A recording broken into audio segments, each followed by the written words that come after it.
BJP को अब कांग्रेस खुद ही अपने नेताओं को थाली में परोसकर देने में जुटी है। जब सलमान खुर्शीद ने भी शशि थरूर की लाइन पकड़ ली, तब ये और ज्यादा साफ हो गया कि कांग्रेस ने बीजेपी के खिलाफ जो खेल शुरू किया उसमें उनके ही नेता पलीता लगाने में जुटे हैं। सलमान खुर्शीद जो कभी विदेश मंत्री रह चुके हैं और जिनसे उम्मीद थी कि वो विदेशों में भारत की नीतियों की आलोचना नहीं बल्कि संतुलित पक्ष रखेंगे, उन्होंने इंडोनेशिया जाकर कह दिया कि अनुच्छेद 370 हटाना सही कदम था।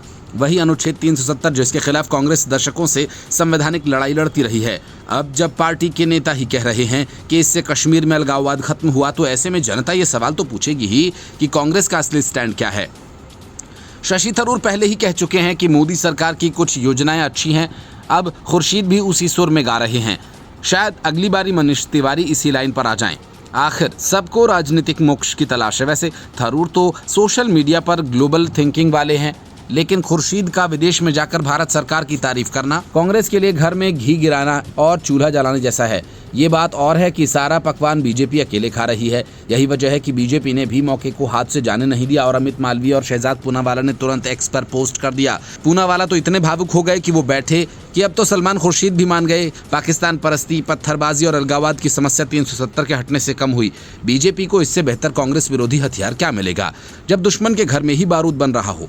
अब कांग्रेस के सामने असली सवाल यह है कि क्या सलमान खुर्शीद को भी शशि थरूर की तरह पार्टी लाइन से अलग बोलने के अपराध में कटघरे में खड़ा किया जाएगा, या फिर कांग्रेस का अब all you can eat buffet बन गई है, जहां हर नेता अपने पसंदीदा डिश के रूप में अपनी राय परोस सकता है और पार्टी हाईकमान का काम बस प्लेटें धोने का रह जाएगा। पार्टी के भीतर घबराहट जरूर है। एक तरफ राहुल गांधी संविधान बचाओ यात्रा निकाल रहे हैं, तो दूसरी तरफ पार्टी के नेता संविधान की एक संवेदनशील धारा को हटाए जाने की तारीफ कर रहे हैं।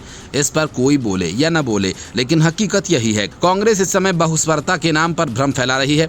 पार्टी के प्रवक्ता हर बार ये नेताजी की निजी राय है कहकर किनारा कर लेते हैं। तो ऐसे में सवाल यह है कि फिर पार्टी की आधिकारिक राय क्या है, या अब कांग्रेस नेताओं की जुबान उनके एक्स हैंडल पर जितनी ही स्वतंत्र हो चुकी है। ये सब देखकर लगता है कि कांग्रेस अब फ्री स्पीच पार्टी बन गई है।